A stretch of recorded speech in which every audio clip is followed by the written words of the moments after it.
5 News Edge at 11 starts now. Two teenage brothers sought in connection with a deadly shooting surrendered to police in an Atlanta church. In the video of the arrest, the church's pastor was seen praying with the teens and their mother. Now, the brothers are now charged with the murder of a 50-year-old man at a gas station. Good Sunday evening to you. I'm Peter Dukes, and for Doug Evans tonight. Well, Fox 5's Marissa Mitchell is live at Atlanta Police Headquarters with the details. Marissa. Well, Deidre, you had two teenagers accused of a horrific sin who turned themselves in on holy ground. The church's pastor tells me that the whole ordeal has ripped at the hearts of two families. Both of them said, you know, we're not running, we're turning ourselves in. We just came here for prayer. Accused of murder, teen brothers surrendered on church ground Sunday, their mother standing by. She was very hurt and disturbed. Christopher WIMBERLY, the pastor of Hunter Hill First Missionary Baptist Church, says he prayed over 16-year-old Charlie McDaniel and his 15-year-old brother Isaac. Atlanta police have been searching for the two after a deadly shooting Thursday at this Shell station on Campbellton Road. It's where detectives say the McDaniel brothers shot and killed Anthony Brooks. The 50-year-old leaves behind loved ones who describe him as a loving father and grandfather, and one who always gave back to the Ben Hill community. He was the type of person that always coming at you. Can I help you do this? Can I help you do that? He cleaned, he did stuff at these stores. And now a makeshift memorial for Brooks sits on the corner of this store, not far from a barber shop he used to visit. He was a hard worker. He was a happy face I saw every day. That's why his friends find circumstances surrounding his death troubling, including the ages of his suspected killers. Their parents have to be suffering as well. Those guys they're not even to their 20s. Let's be in prayer for the families, the victims' families as well. And I pray for this mother, the mother of Isaac and the mother of Charlie.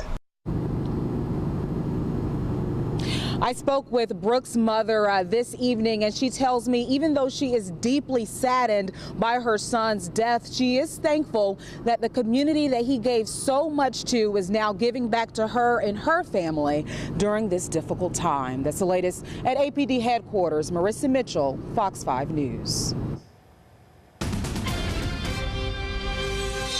All new at 11 tonight, Fulton County Police are trying to find whoever shot and killed this man early this morning. His name is LaRon Smith, and investigators say he was shot to death in the parking lot of an adult entertainment club called Eye Candy in College Park. We're told Smith was seen arguing with a man just minutes before he was shot, and that man left the club driving a gray Dodge Charger. You're asked to call Crime Stoppers at 4. A powerful earthquake struck New Zealand just after midnight there, killing at least 2 people. The 7.8 magnitude quake hit in a rural area, causing severe damage to buildings and homes. A number of aftershocks registered more than 120 miles away and triggered a small tsunami. New Zealand's Prime Minister says the damage is still being assessed. In terms of the areas that are most affected, that's clearly on the east coast around that sort of Kaikoura area and inland around Colvard and the likes. We've had very limited communications there because that's been cut off.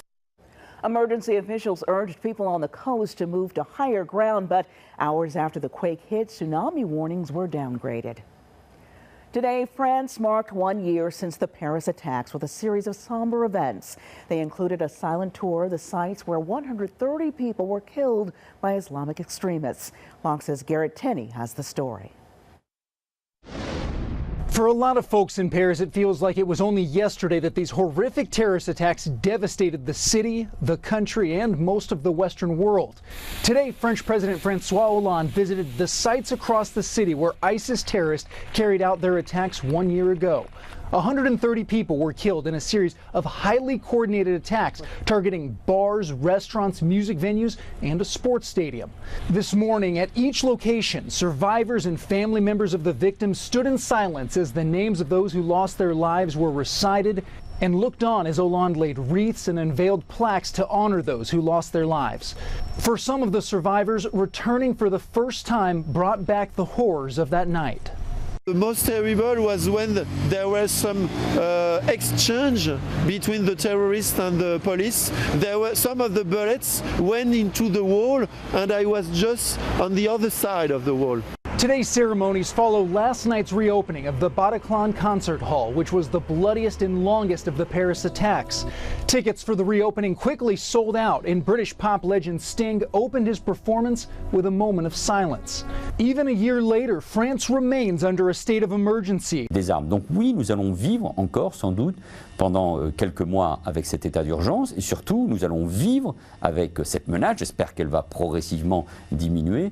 Only one of the terrorists behind the Paris attacks is believed to be alive, and 1 year later, Salah Abdeslam is still in jail awaiting trial in France. In Washington, I'm Garrett Tenney, Fox News. When Fox 5 News Edge at 11 returns, the tweet that made one Texas man famous by mistake. And it's another cool night across North Georgia, but 70-degree days could soon be returning to the metro area. Storm Team meteorologist Jeff Hill has details when Fox 5 News Edge at 11 continues. Well, parts of our viewing area seeing some rain earlier today off to the east of Atlanta. Then the rest of us off to the west didn't see anything. And unfortunately up in northwest Georgia, where the fires are the worst, we didn't get any rainfall whatsoever. That is now lifted all the way up into the Carolinas, and dry air will be returning over the next several days. Next chance of rain is not going to come our way until next Saturday night into early Sunday morning. Even then, it's only just a real slight chance. Now, what's going to happen over the next 24 hours? Wind's going to shift more out of the north and west. What's that going to do? It's going to bring that smoke back in. And then we're going to have another weak front approaching as we get into Tuesday. Not going to bring any rainfall with it, but the winds will just continue to come in out of the north and west right through Wednesday. So Monday, Tuesday, Wednesday, probably going to be the worst days this week for the smoke. 55 degrees was the high today, 48. The low this morning, 709. That'll be the sunrise early tomorrow morning. And there's a look at that rain deficit that continues to grow, especially for the year. 10.62 for the month now, 1.62. We officially had a trace today out at the airport. Officially a trace. Current temperature right now is 47, dew points 42, humidity 83%. We have an east-southeast wind at 5. And again, that wind will be more out of the northwest tomorrow. 8 degrees cooler at this hour than we were last night. Here's a look at some of those other temperatures. 44 in Calhoun, 39 right now in LJ. Temperature dropping there pretty quick. 38 over in Clayton. It's in the 30s over in Athens. 39 right now in Loganville. 42 in Edenton. 42 in McDonough. Out to the west, temperatures as cool as 40 up in Rome. We've got 41 for you in Gainesville, 40 Peachtree City, 47 in LaGrange. So here's a look at those overnight lows. You get outside the perimeter, it'll be close to 40 degrees, maybe even some 30s. Alpharetta, Fairburn, 38 degrees there. 41 in Jackson, 42 in Griffin. 39 in Canton, 36 in Ellijay, 34 up in Blue Ridge. And then the highs tomorrow, much warmer than it was today. We only got up to 55 today. Looking at a high temperature of about 68 here in Atlanta tomorrow afternoon, 69 in Conyers, 70 over in Dallas. It's going to get even warmer than that as we head through the week. So fair and cold tonight, lows anywhere from 31 to 41. And for tomorrow, sunshine, smoky and milder with a high temperature of 68. It's going to be smoky for Tuesday and Wednesday as well. High temperatures will continue to climb up to 72 and then much warmer, 76 on Thursday, 76 on Friday. Next front comes through, slight chance of rain Saturday night, Sunday morning, with highs eventually back into the 50s. Deidre? Sounds good, Jeff. Thank you. Well, tonight a man in Texas has come forward and admitted he was wrong. It's all about a tweet about buses near an anti-Trump protest in Austin. What he tweeted went viral, with the message gaining nearly 17,000 retweets and becoming part of a national controversy. And I thought going on Twitter was not a big deal. I thought it was because I have 40 followers. I post twice a year on Twitter. Yeah, I'm not a professional blogger at all, you know. What Eric Tucker thought was not going to be a big deal turned into a social media frenzy. Seeing a bunch of charter buses lined up on 5th Street near Waller on Wednesday. Coincidentally, around the same time an anti-Trump rally was being held in downtown Austin, he says was unusual. So he took to Twitter with the claims the buses were being used to ship in protesters. I hadn't really fact-checked anything. You know, it was just all kind of circumstantial, and then before I know it, it's a story. You know, I'm over 10,000 tweets by the next day. Within 24 hours, President-elect Donald Trump also took to Twitter about professional protesters, saying, quote, "Just had a very open and successful presidential election. Now professional protesters incited by the media are protesting. Very unfair." I kind of felt like, well, maybe I'm in reasonable company. Maybe I'm not wrong. But when people started questioning Tucker's claim, so did he. Turns out the buses were being used as hotel shuttles for a conference being held at the Austin Convention Center. Was I wrong in this case? Yes, I was. But for many, they believed it was part of a national conspiracy, that anti-Trump protesters are being recruited and paid. Tucker says it's a lesson learned for the more than 16,000 who retweeted it. I don't want to speculate too much, but I do think that it does speak to a sort of shallowness of this current election cycle. And a lesson learned for him. I'll be more careful, especially if I know that it's going to be picked up by this many people. Yeah.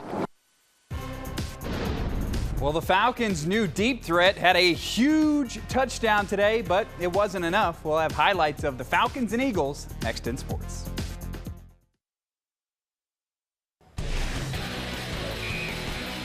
The Eagles ran it early and often on the Falcons. Get this, Ryan Matthews was averaging 22 yards per game rushing coming into today. Today, he had 109 yards rushing. It was 13-9 Eagles in the third quarter. Matt Ryan goes up top to Taylor Gabriel.